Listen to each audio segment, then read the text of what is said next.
Along with the folks at the Bronx Repertory Company, are bringing to the stage a new play titled Vida De Perro. The show explores and celebrates what it means to be a Hispanic man.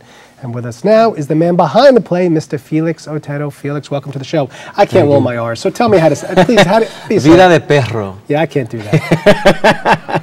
I was never able to do that. It's hard for me to do I just that. can't do that. Well, we could spend 10 minutes discussing my inability to roll my R's. Let's talk about the play. Well, thanks for having me. My I pleasure. really appreciate the opportunity. Vida De Perro is a one-act play, and it consists of vignettes and monologues, and the theme is the Latino male. We touch on different subjects. We touch on stereotypes, Latino stereotypes. We touch on the machismo of the Latino man. We also talk about issues of identity. Now, is it about breaking down the stereotypes, or just really the history of the Latino male in stage and in art? It's about the Latino man, period. We don't really touch much about the Latino man on stage. Okay. We just touch on the Latino male in this country. How they're portrayed. Yes. Okay. Well, Or how they're viewed. Yes. Yes. In the community. Yes. And how are they viewed? We touch on all those stereotypes of being machista, this machismo of Tough, strong. being tough, strong, and being a womanizer. We touch on all of those funny, negative, well, not funny, but negative stereotypes, and we touch on it in a funny way. And what I Well, it's a to, delicate subject, so Yes. I guess you have to make sure you hit it from the right way. Yes. Yes. And so how do you do that? We hit it with humor. We hit it with humor. We don't want to go into a project trying to scold the audience or trying to teach the audience a lesson or be didactic. We want to show, what I wanted to do was put a mirror in front of us, because what good theater would do is show us us. And what I tried to do was show us, the Latinos, how we are, some of the stereotypes, and then I challenge us and say, what about this? Did you see yourself in any of those type of stereotypes? Were you able to say, wait, I did that when I was young. That was me. I saw a lot of stuff that I definitely tried to avoid, and stuff that I ran away from.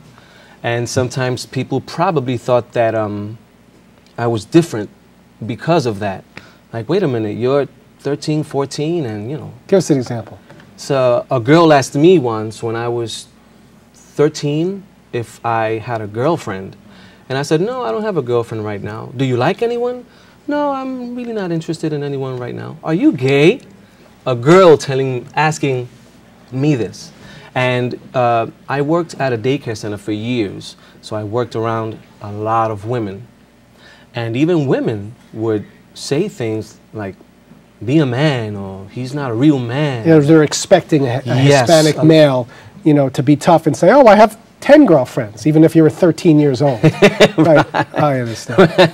Right. We touch on things like that with definitely with humor, and then I'll flip it, and hopefully I make people think. And there's a message. What's the message? Yes. The message is, let us look at ourselves. Let us look at the stereotypes, and let us see if we are breaking those stereotypes, if we're perpetuating them. Let's see what's going to happen to us as Latinos with our Latino cultures, being here in the U.S., with our language.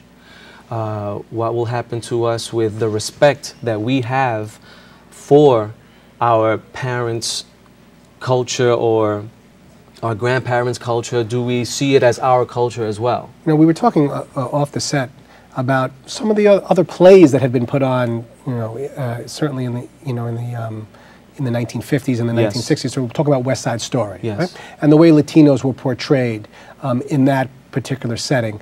I guess overcoming that perception, whether it's theater or it's in film, it's been a very difficult go. Am I correct? Yes, yes.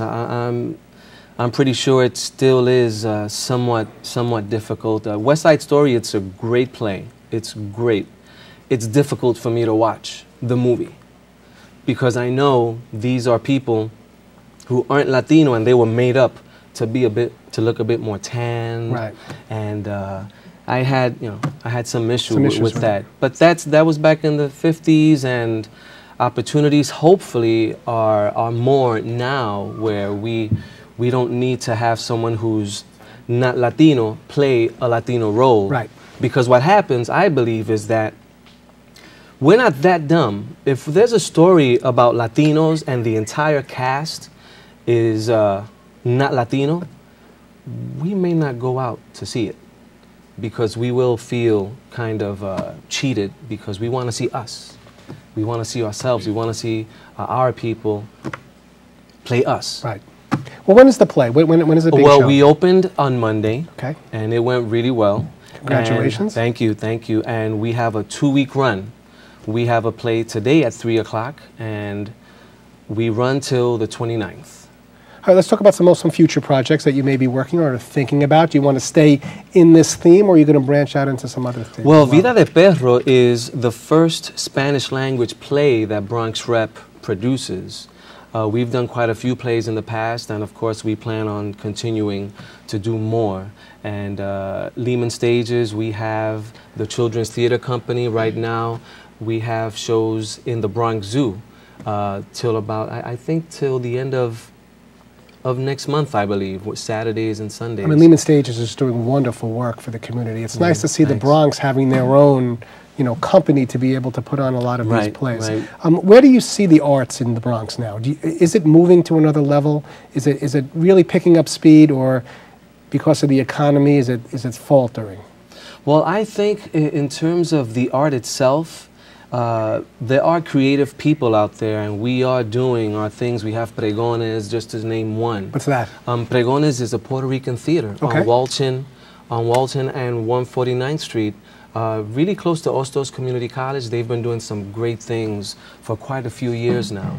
And the Bronx Repertory Company, we are a professional theater company in residence right here at Lehman College. And we've done quite a few things throughout the years, and we hope to branch out and do more things, not only here, but perhaps downtown and at other colleges. And it's a great thing to have on your resume if you're a student or you're looking to move on in the field. It's nice to have a production. I mean, how many famous people now in Hollywood started out in college productions or in productions in even in high school? I mean, it's where you really cut your teeth. Yeah, Am I correct? Definitely. All right, let's say somebody wanted to get involved in one of the company production. How would they go about it? Oh, they're definitely welcome to call me at Lehman Stages. My number is 718-960-7819. I'm production manager for Lehman Stages. Henry Ovalles is the assistant director. He's also an actor in the play Vida De Perro.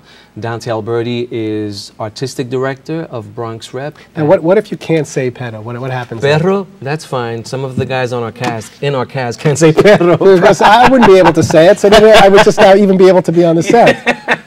But I guess you help out. Yeah. And it's funny, we joke about this because one of the dynamics these days of Latinos is that we are losing the Spanish language, and I talk a bit about that. Is that a good thing, bad thing, or? Well, it hurts me. It hurts me to know that there could be a Latino person who can't have a conversation with his grandparents because that person has lost the language. It hurts me. I think it's something that we as a people should really try to keep that language, and to be bilingual. If we want to look at it as a business thing, it's good to know the two languages. Well, Felix, Felix, I want to thank you. It's been wonderful. I'm sorry I wasn't able to roll my R's with you, but at least we'll work on it during the break. Good luck with the play, and you'll come back and tell us how it did. Yes, right? Thank you so much. Appreciate it. It was great seeing you.